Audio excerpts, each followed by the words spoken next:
We thought we had it all figured out. And then we didn't have it all figured out. And I think that that's so much of the essence of the book that we're writing right now and the stories that we tell in the joint account, which is you may think you have it all figured out, but life comes at you quick. And your success as a couple is how you navigate change. Welcome back, everybody. My name is Emily, and I'm the CEO and co-founder of Plenty. My husband and I co-founded Plenty after we began merging finances, and we're shocked to find what a mess that could be. We've both been in Silicon Valley working in fintech for over a decade, and we set out to build something better. Today, Plenty is a wealth platform helping modern couples invest and plan for their future together. We bring the investment strategies and products of the wealthy to the everyday household. But we know in relationship, it's also not just about the products and tools. It's also about the conversations. And talking about love and money is still very new. So that's what we set out to do in our podcast, to hopefully make it a little easier for everybody listening. Today, I'm very excited to have another husband and wife team onto the show. Douglas Boneparth is the president and founder of Bonafide Wealth in New York City. He sits on the CNBC Financial Advisor Council and is a CFP board ambassador for New York. He is also funny on Twitter and Instagram, though he would always say kind of funny. I think he's pretty funny.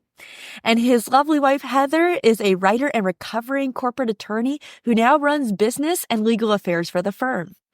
Find her on Instagram through her newsletter, Our Tiny Rebellions, which searches for meanings in our little wins and losses. Together, they wrote their first book about millennials and money while on parental leave with their first daughter. 7 years later, they are working on their second book about navigating the power struggles over money in relationships. In the meantime, you can learn more and subscribe to their newsletter, The Joint Account. All of these links we'll have available for you in the show notes. Thank you both for coming on the show. Yeah, thanks for having us. Really excited to be here. Thanks so much. To kick things off, and I always love to hear this story, what was your meet cute? How did you two meet? Heather, you want to give your rendition? I'll give my version of this story because it's actually quite fun. We went to college at the University of Florida, go Gators, many years ago. And I was friendly. Well, I'm from the Philadelphia area, and there were not very many of us at University of Florida. And so the one other friend that I had from Philly ended up being Doug's best friend. He was a guy and ended up being Doug's best friend. And, I was definitely put in the friend zone by the friend. And that's one way to put it.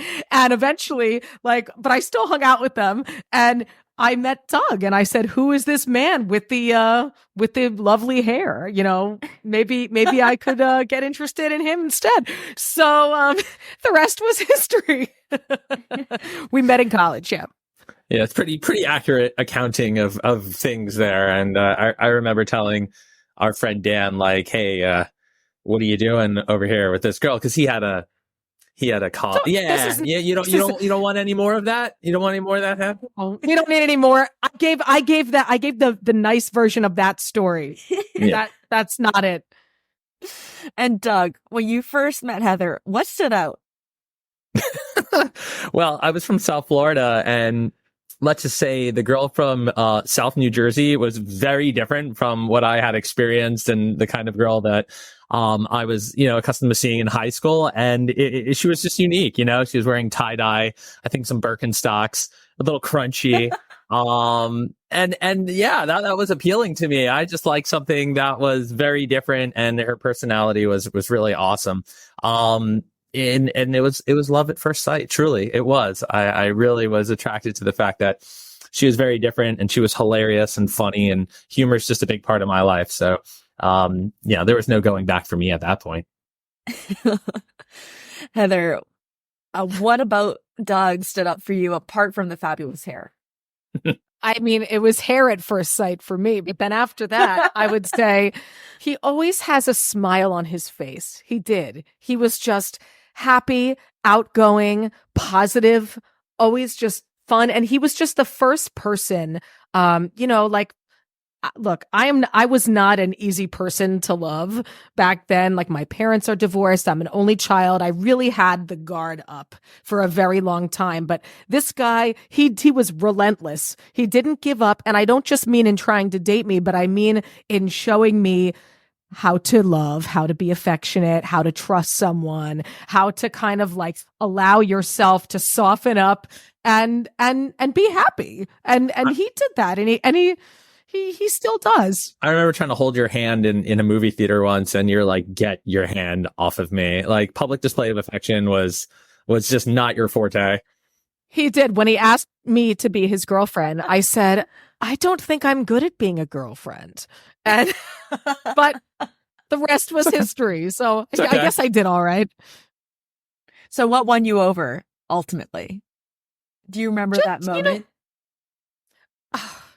Maybe it was when he said he loved me in a, wait, this is like really millennial and is really going to age us and make me feel really. Doug, do you remember? Doug drew me a picture in Microsoft Paint. Yeah. It was like a landscape. There was a stick figure and it said, I love you on it. I mean, it's like the millennial version of a love story, like Microsoft Paint. It was really very sweet. I think I accidentally said it when hanging up the phone, when we were on winter or summer break or something like that. And I hung up and I go, "Oh my God." And I knew you heard it too. And then I think came a Microsoft Paint etching or drawing of some kind. Did you do it immediately afterwards?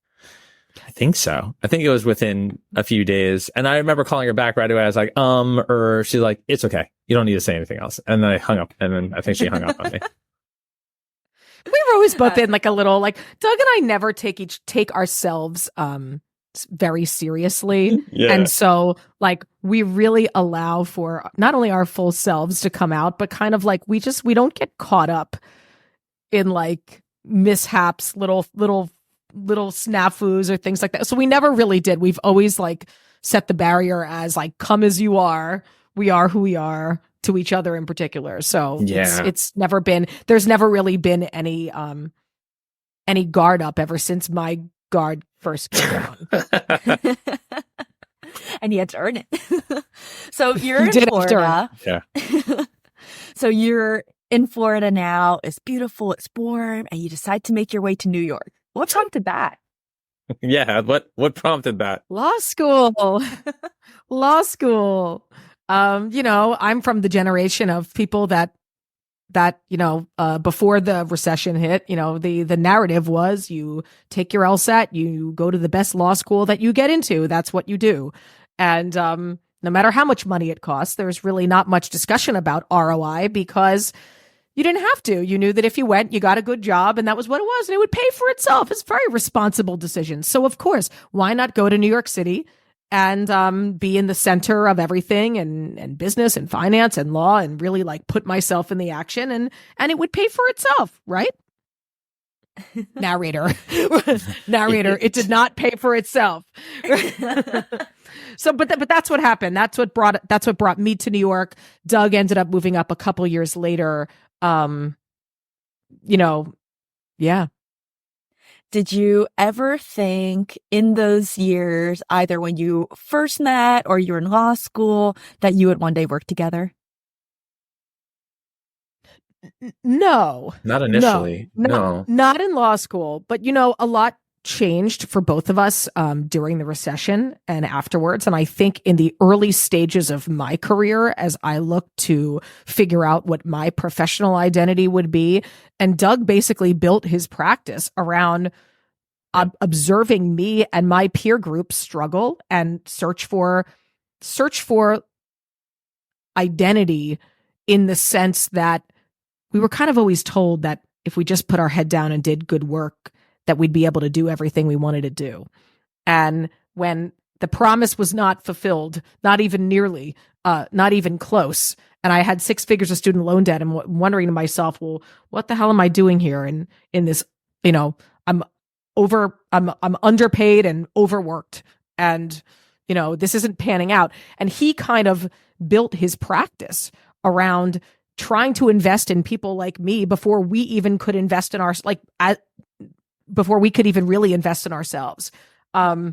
Yeah, I saw the potential there. It's just there were some obstacles in our way. It wasn't necessarily the strongest start for, you know, elder millennials entering the work, force here. We're talking '08, '09. And Heather's story is a lot of that cautionary tale here. But I also viewed that as an opportunity. But one that would take a lot of time to come to fruition. Well, and interestingly enough, so as he did that, I mean, like, we obviously had a lot of conversations. We've always kind of been like a team. Like, we've always approached life as a team game. Yeah. So even in our professions, like, we've always just been very involved in each other's job searches and each other's, just, yeah, all of our professional endeavors. So we spoke a lot about, like, well, why are millennials, like, what was the environment that led us to this point beyond what we already know, in financial, stratosphere. So, like, we didn't, I don't think we intended to say, like, oh, well, someday I'll come join the firm. But as I got more and more involved and we kind of spoke through the landscape of how we ended up here, that's what led us to our first book, which led us to the idea that maybe someday we would formalize this. Yeah, it started to make more and more sense the older we got, the more our lives evolved, bringing kids into the equation. Certainly a lot of the catalyst to work together came from, the pandemic and what it was like to be at home together working. And Heather's right. We've always been collaborating to some degree. I mean, I think some of the secret sauce is that we've grown up together. We understand what it's like to be, for lack of a better word, kids, and now full-fledged adults. Maybe 5 years ago, I was like, I don't even think I'm an adult. No, I'm old and an adult now. And there's a lot of responsibilities and a lot less free time. And we had a careful examination of what our lives looked like and what we wanted it to be. And the scale started to tilt more and more towards, like, we do this together, day in and day out. Like, I was relying more and more on Heather's opinion and input to guide and build this practice. And if I really think about it, there really hasn't been a day that I ventured into my career as a wealth professional where Heather wasn't there helping me build some part of that while working her own job as an attorney. And then came parenting as well. And I'm like, oh my goodness, my poor wife is working 3 jobs literally to my one. And that's not to say I'm a full contact dad as well, but the invisible workload that Heather was picking up that I wasn't, on top of her own career and growing this entity that serves us well and started to outpace her career, it all kind of came to a point where it's like, what should we be doing with our time and energy right now? Isn't you plus me equal 5, as opposed to me doing my thing, you doing your thing equaling 3? And there you had it. It was, all right, how do we create that exit and how do we do that transition, which we've now kind of spent more than a year, approaching a year and a half, transitioning out of, the formal, former construct. Informal, right? The informal construct that was us working together into what we do now.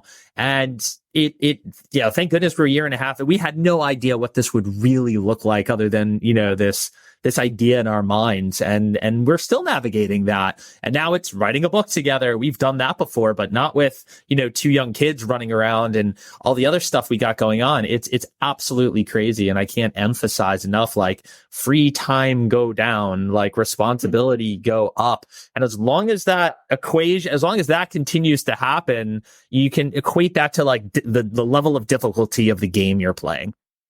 Yeah.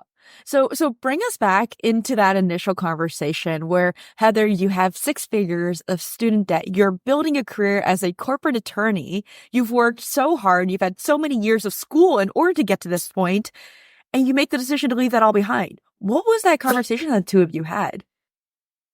Well, I think that there's also, when I graduated, I didn't wake up one day and say, you know what I want to be? I'm going to be a corporate attorney in the insurance industry. That wasn't, I took the job that I got. Like, let's be clear, out of school. And I'm good at it. Like, and I really understand. And I've actually come to really understand and see how the industry, the important role, obviously, that insurance plays in people's everyday life, but, like, how my own skill set can really help people, navigate that landscape better, both professionally and for their personal, needs. But it's not like I didn't go to law school to become an insurance attorney. That wasn't the point.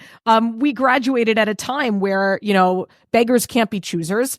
And I, just kind of climbed this ladder because that was the current in which I was being pushed. And I think that a lot of people do that, right? Like, because we are taught to, we're in a constant search for for a positive feedback loop, right? In life. Like, I have a job. I'm supposed to get promoted at the job. I'm supposed to try and get a better job and just push me forward and up. And I think that, despite my, skill set and despite what I'm objectively was very good at, it never really served my internal purpose for why I went to become a lawyer. I'm actually a writer. I was a journalism major in undergrad, and I've always been a writer by heart. That's the best way I can. I'm a writer at heart. Like, I might be a lawyer by trade, but I'm a writer at heart. And I always felt like the reason I went to law school was to hear other people's stories, to tell them, and to improve their lives. And I had lost so much of that over the decade that so like, okay, great. I have a good title. I get paid well, but I'm not fulfilling that purpose in my life. And I think the more I watch Doug fulfill the purpose, like, he was living so intentionally and his career was so aligned with his intention and his purpose that I almost grew resentful of him. Even though I was helping him build this, I was jealous. And, there is like this gendered thing too. Like, it is not easy to be a young mother in the corporate world. Like, this world is not made for us. And it gives us no favors, none. And so watching Doug kind of like grow and flourish, and from a salary standpoint, it went from me being the breadwinner early in our careers to him making 3 to 4 times my salary. That hurt, considering how hard I was working. And I was still working 3 jobs. I was his informal business advisor at night. I was doing all this stuff for the kids.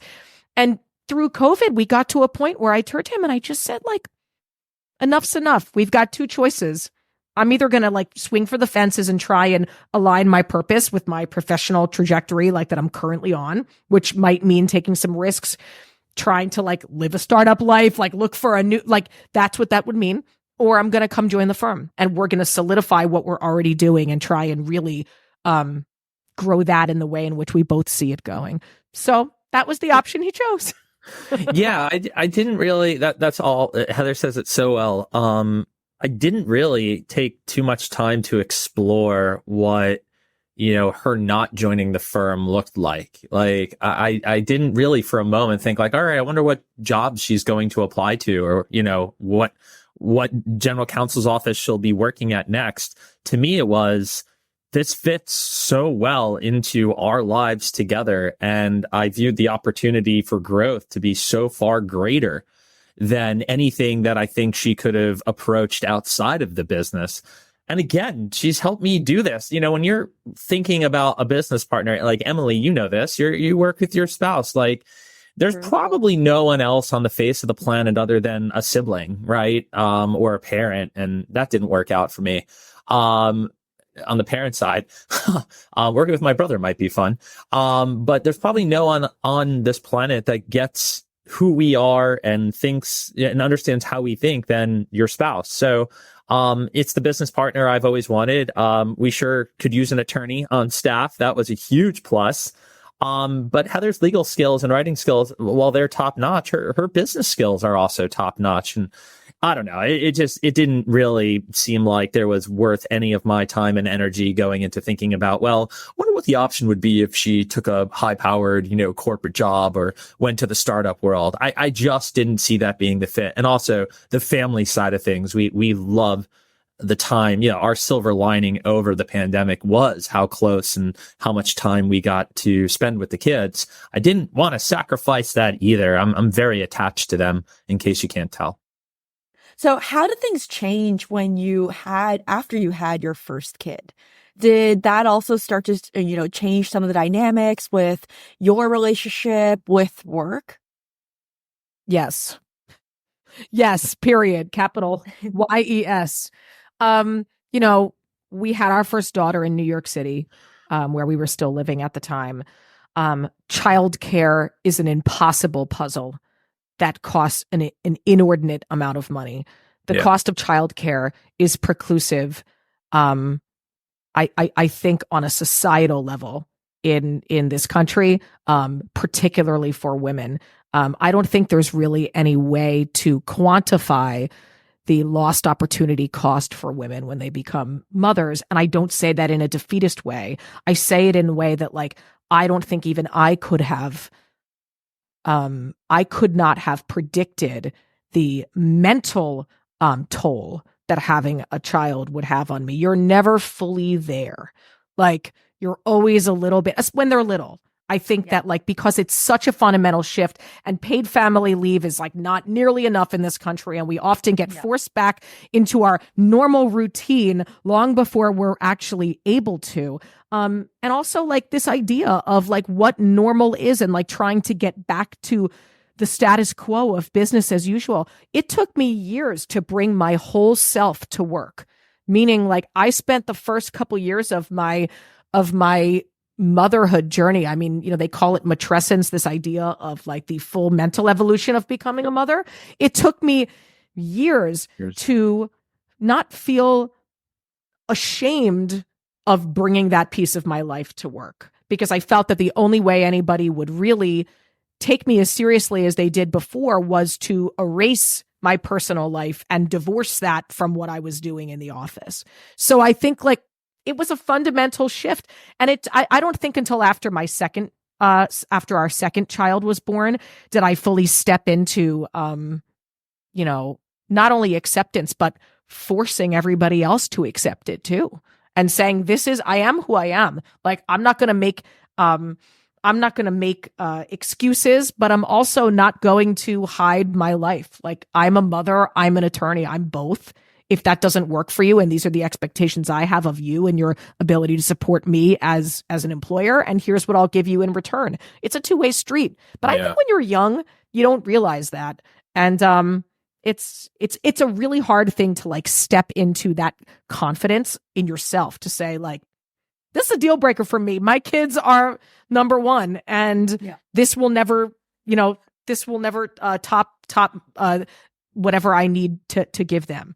And I can't come at this from more of a, opposite, diametrically opposite end of this thing. One, because number one, I'm a guy, and we're treated very differently in this realm when it comes to having kids.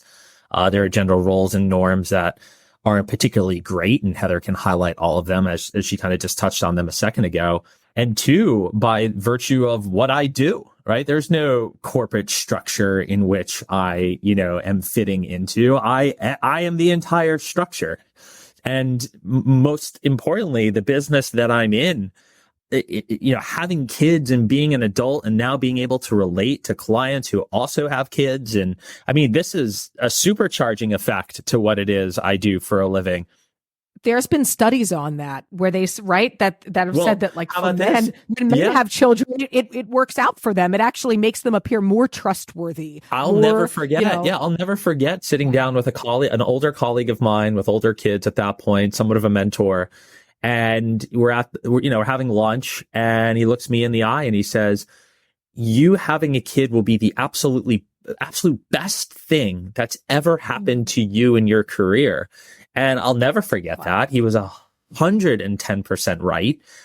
Things only proceeded to get better. And I think a lot of that plays into why, when presented the option of, "Hey, honey, are you going to pursue another role in corporate America or in startup land or join this firm?" I gave it no thought. I said, well, for someone who has arguably struggled who had to divorce their role as a parent and mother from their job and their career, which is horrible if you ask me. This was a way to marry those two. This is a way to marry those two things together.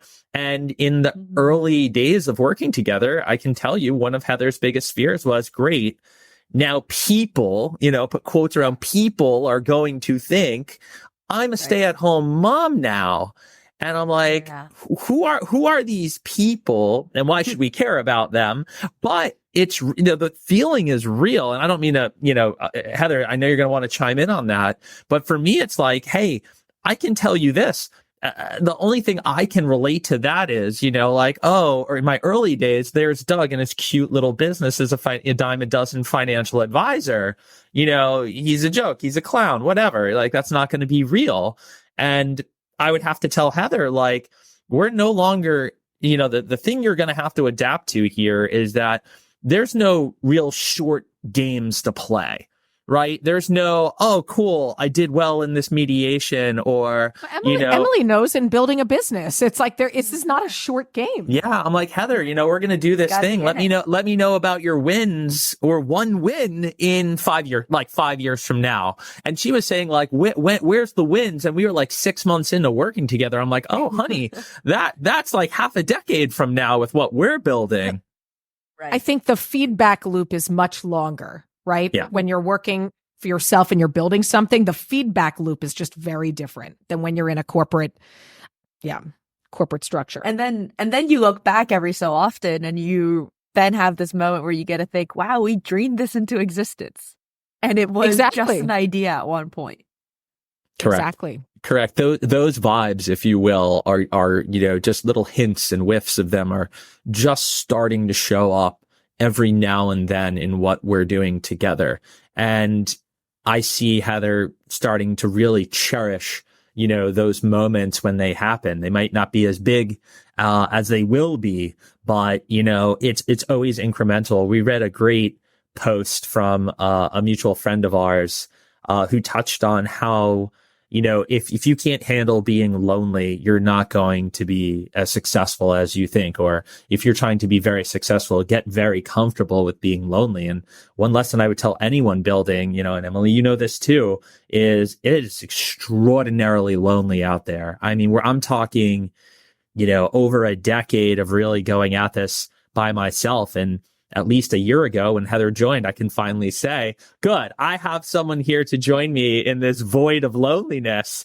The only issue is I got to get her accustomed to the lonely. Now we're just lonely together and lonely individually at the same time. So I don't know if it fixed anything, but at least wasn't that like a Selena Gomez song? Let's be lonely together. Wasn't that like? You tell me. Some chord for sure. Yeah. Right. And so I'm so curious, you two have built your partnership over so many chapters of life, both starting off having your own careers, becoming parents and you also have spent so much time thinking and helping individuals and couples who are managing money. For the two of you, how have all these different life chapters evolved how you have managed money together? It's a really good question. I think that our origins, yes. You want me to get there? No, we should start with I think the most important thing is that we started out with so little. we had negative money, right? Yeah. We had six figures of student loan debt. And each. So we merged everything at the outset of us cohabitating and getting married. We merged everything because it kind of was like, well, what's it matter? We have negative dollars. What do we got? What do we got to lose here? But I think that kind of that moment we were in allowed us to get past some of those initial protective hurdles that people may put up. We kind of said, like, it wasn't like, oh, well, we're going to prosper together. When we first got into it, it was like, well, we're in the mud together. Yeah. How do we how do we both grab shovels and dig our way out of this hole together? At first, we really relied on, Doug has always been a master of cash flow. That is his thing. He's been sounding that alarm from, the first days of his career. And so we really put those skills and those tools to work from an early age. And I packed a lunch every day. We joke about how I picked out the cheapest proteins at Fairway on the Upper West Side. We'd eat the pork sausage, the hot dogs, Trader Joe's frozen teriyaki chicken, in the microwave. Chicken. Yeah. We did what we had to do. We packed lunch every day. So in terms of managing money, everything was always together, but we definitely kept a much tighter grip on our cash flow in terms of like making sure, because we didn't have a lot of flow going on. Yeah, there was no like going negative or running any kind of deficit was, luckily we did, well enough despite the student loan debt and the payments we had to make to stay cash flow positive. So we had to make those decisions there. And it's not to say we were like super fire frugal movement type people at all. Like we lived in New York City. If we really wanted to be fire level frugal, we would not be living in Manhattan, having a baby in Manhattan. So like there are obviously moments in my line of work where you could have a really good week or month, based on business that you were bringing in. And, the one thing we at least did spoil ourselves on is our mutual love for food. And you're in New York City and you have a love for food. Well, you could easily go bankrupt down that road, but those were the treats. But another example of like being smart with our money is vacations wasn't something we really did. And whether we regret not taking bigger trips, like, if Heather had a mediation somewhere, I was like, oh, cool, we're going to New Orleans. Like we would tack on a day.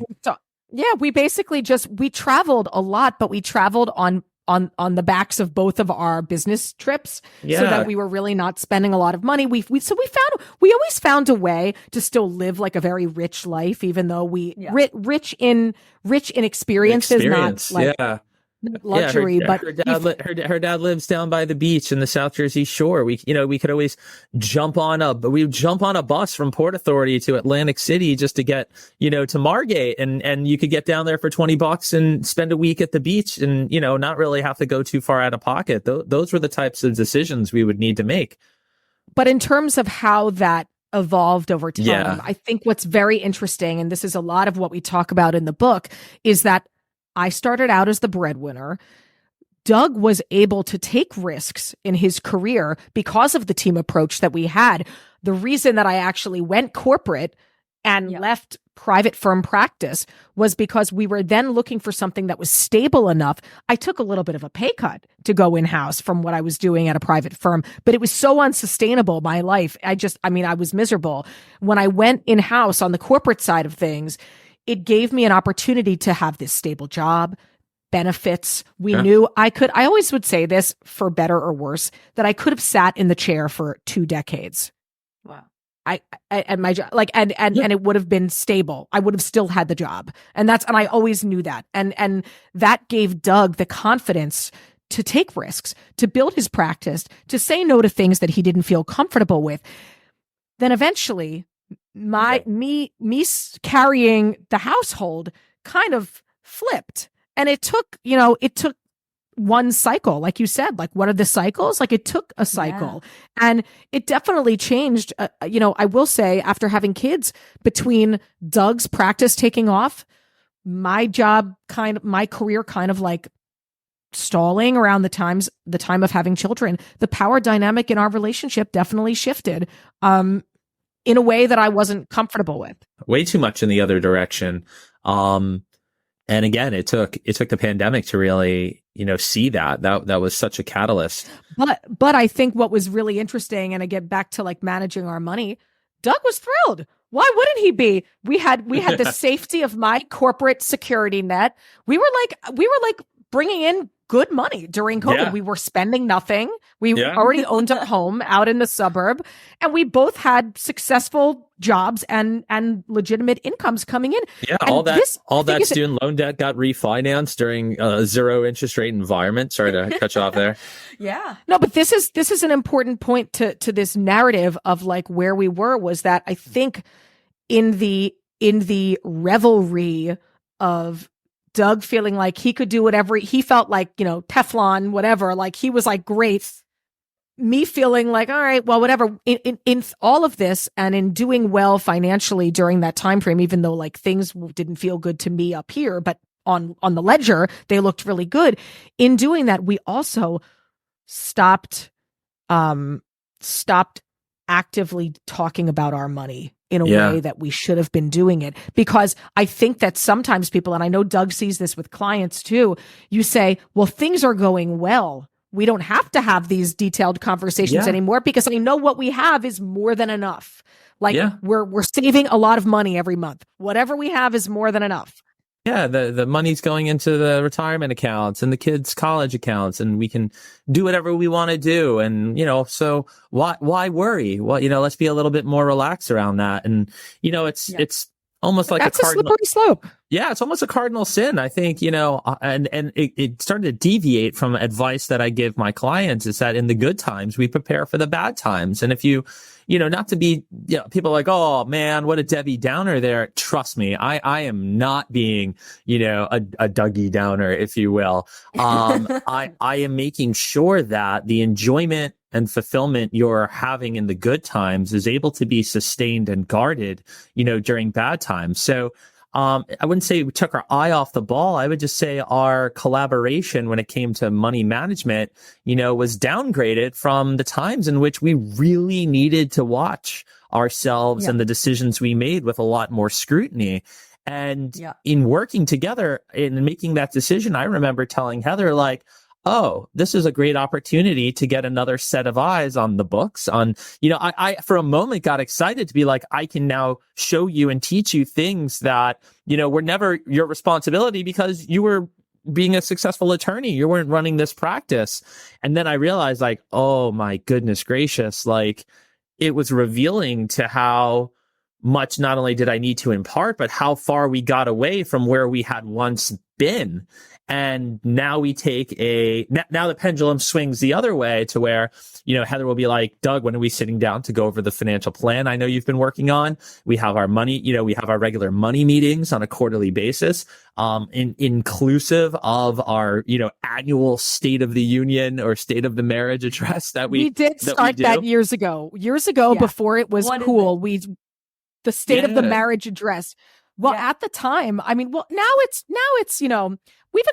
I am really proud to say that we've accomplished many of our goals that we always spoke about during those State of the Marriage address meetings.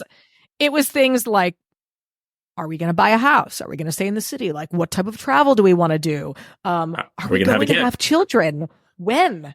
These were they were the big things when we would do the State of the Marriage. How do we feel about the way that we're each treating each other as partners? Like, this was a big conversation. And the funniest thing is, the first time we did this, it was years ago, I guess 8 years ago at this point. The first time we did it, 9 years ago. Had so many plans. We laid out a whole thing. We went to dinner. We killed a bottle of wine. We were we had it all figured out. And one of them was to not. One of them was we said, you could say, okay. All right. One of them was to not stop trying, or not trying to have a kid, basically try to have a kid, or we wouldn't prevent that from happening. And here we laid out all of these plans and made that claim. It was a big thing to say, we'd be open to having a baby. If we got pregnant, we would very much welcome that. And I think we were down in Florida for your college roommate and best friend's wedding. And several weeks later, we realized, that weekend. And I tell that story not because it's gross, but I tell that story because every single thing in the State of the Marriage changed. We thought we had it all figured out, and then we didn't have it all figured out. And I think we had that one thing figured out. Well, yeah, I think that's so much of the essence of the book that we're writing right now, and the stories that we tell in the joint account, which is, you may think you have it all figured out, but life comes at you quick, and your success as a couple is how you navigate change. It's how you navigate and you can sustain change as a couple and find that balance between each other again and again and again. It doesn't matter that we had this great State of the Union and we had it all laid out. You could have ripped it up 2 days later, and it didn't. Yeah, it's obsolete. Yeah, I don't even know what trips we were, and I don't even remember a single thing from that, from that conversation, other than we were going to perhaps welcome having kids in our lives, and sure enough, that's what happened, and it really does demonstrate how fickle life can be. But in financial planning, listen, things change on a dime. You never know when life is going to show up and throw its curveball at you. But if you're having the conversations or you're writing down things in the form, whether it's a financial plan, a night out to have a state of the marriage address, or however you want to do it, one thing it does let you do is, be more flexible and be able to pivot the direction that you thought you would go in a lot easier. And to me, that's extremely important, not just in our own lives, but in the lives of the clients that we serve. And one thing I'm so curious about, because I know this is something that you are exploring in your book, and you mentioned even now, just having this dynamic of income changing. When you did have those income changes where one person was, be more of the breadwinner and then the other person was, and then it flips, or there's the change of becoming a parent. And there is more workload, especially in those early years on the mother. How did those dynamics also impact housework or some of the non-financial pieces? Exponentially. Yeah. Not just because there's laundry. It's not just about that. It's the mental load of the decision making that needs to take place, and the constant pivoting. There is no black and white with children. Everything is a sliding scale of gray. And just when you think you have it figured out, something changes again. And I mean that all the way from you realize someone's got to buy clothes. Children grow fast. Yeah. And like, I'm not someone who would spend my time at work looking for socks, on Target.com. But you have to, you have to fit these things into your life. And it's like, there's just this whole other underbelly of responsibilities that don't go away, and they never really do. And I think that the hardest thing, putting aside, our financial contributions, and this is going to be a huge, huge tenet of our book, because I think that equity at home breeds equity in the workplace, that you as a couple, especially when you welcome a child into the home for the first time, need to redefine what contribution means. Contribution does not mean your income. And contribution cannot be limited or absolved by the income that you bring into the house. Contribution involves all those other things too. And that's how you find an even playing field. It is not about who brings in what to the house. Exactly. Yeah, that's really well said. And examining how one's energy, both physical and mental energy, is being spent and whose time is being allocated where is definitely a much better barometer of what's being put into the household and into the relationship than dollars. 100%. I could show you clients who've built great businesses and they've delegated wonderfully, and they don't work a lot of hours and they make phenomenal money, and they'll be fully engaged into what needs to happen to operate, a household. Because what happens if you don't, and you just rest on your laurels there, like, well, all the money's just coming in, I'm going to now, go do what I want to do, go hang with the boys, and get some drink, it's going to build resentment. It's going to create friction. And in kind of a micro way, that's a little bit of what happened when, we were making our way through the pandemic. The resentment that Heather had started to build, and we luckily talked to each other, and we've built in these systems. Despite maybe having gotten away from them from our earlier days, we still have been together long enough and know each other well enough and talk enough and communicate thoroughly enough to catch these things before they turn into big problems, ones that will require a lot more time and attention and energy to fix. So it's just extremely important. So for couples who are contemplating or have already entered this new chapter, do you guys have any tips or advice or even exercises for couples to go through and work through to even understand, time, energy, dollars, like what is happening in the household? Yeah. We're working on it. We're working on it in a book that will come out next year, hopefully. No, I think that, I think above all else, and Doug would say this too, is that the most important thing is to be aligned in your goals. Is that what you're going to say? It's one of the two. Most It's important- one of the two things I was going to say is how goals to work on together. Have your goals, because when you're both just toiling, either towards your own individual goals, or when you have no goals at all and you're just doing to do, that's when you kind of like, you're not playing a team game. You have to sit down and have some meeting of the minds on what you want to be the case a year from now, what you want to be the case 5 years from now. We're interviewing so many couples for our book. And when we ask them what their goals are in 5 years, a lot of them can't tell us. They've never discussed it. Mm-hmm. And I think, having big,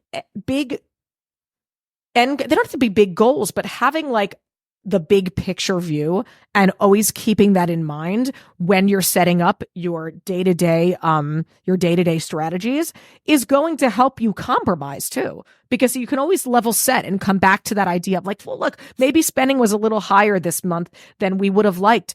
What is that end goal? What are we working towards?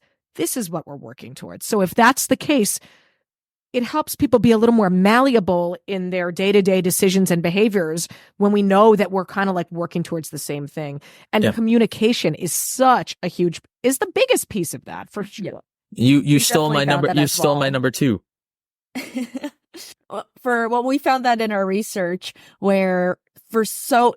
there's so much less conflict when couples start with what are we working towards? Because it's very easy to nitpick endlessly to be like, well, why did you spend on this? And why did you spend on this? But it doesn't go back to ultimately, why does it even matter? And ultimately that's right. We're working towards something together. And so anything we do is partially or directly going to impact that. Right. We need context for what we do. And hold on, Doug, I'll say this one other thing because it was so smart. We've been speaking with like brilliant psychologists for the book. And I think that, I just had this conversation yesterday. One of the places where people get caught up is focusing on fixing your partner's behavior rather than like as if one person just fully has it right and the other person doesn't, as if being right and wrong with money is so objective that one person could be right and the other person's wrong. That's just not true. What you have to be doing is sitting down and saying, what is our money personality together? Who are we together? And taking into account those two separate behaviors and your two separate sets of values and how we get there. It's about like who do we want to be together? And yes, then next up, what are our goals we're working towards? Yeah. Absolutely love that. And I'm even more excited for your book coming out next year. Doug, curious, to close out our show, I have 2 quick lightning round questions. Doug, I'll start with you. Bucket list trip that you'd like to go on with Heather? Yeah, it's Japan. She's nodding her head. She knows the deal. That was supposed to be long before we were even married. That was the goal. We vowed on our 10th wedding anniversary to go do that. Oh, how silly and foolish we were to think that would be possible. You know, this is what happens when you don't know what a world with 2 little kids looks like. There's no opportunity to that. So 15th wedding anniversary, here we come. It's 100% 12 to 14 days, in Japan, doing everything we've ever dreamed of. There's no second place by a long shot, when it comes to the bucket list trip. It's the only place we really care about going. Yeah, I'll die happy after that. And Heather, for you, what's one of your favorite relationship rituals that the two of you have? Every Friday night, we eat sushi together on the couch and we find something to watch. I mean, like we would literally cancel plans. We don't make plans. Lots of Friday nights when people are like, hey, what are you doing Friday night? Because this is our thing. We do it every Friday night. Yep. And we look forward to, we open a bottle of sake. This is like what we do. And we sit there and we eat sushi in our pajamas on the couch. And I would not trade it for anything. It is by far our favorite night of the week. Yep. Well, I'm very excited for one day to get a photo from the two of you having your Friday sushi date in Japan. Yeah, that'd be good. I hope so. But not on a couch. But not on a couch. Not on a couch. Yes. Potentially on a Japanese couch. Yeah, yes, exactly. Yes. Awesome. Well, thank you both so much for coming on the show. I'm so excited to share all the resources that you've mentioned with everybody listening. It was such a special look into your path and your journey building together. So thank you guys again for coming on the show. Thank you Thanks so for much having for us. having us.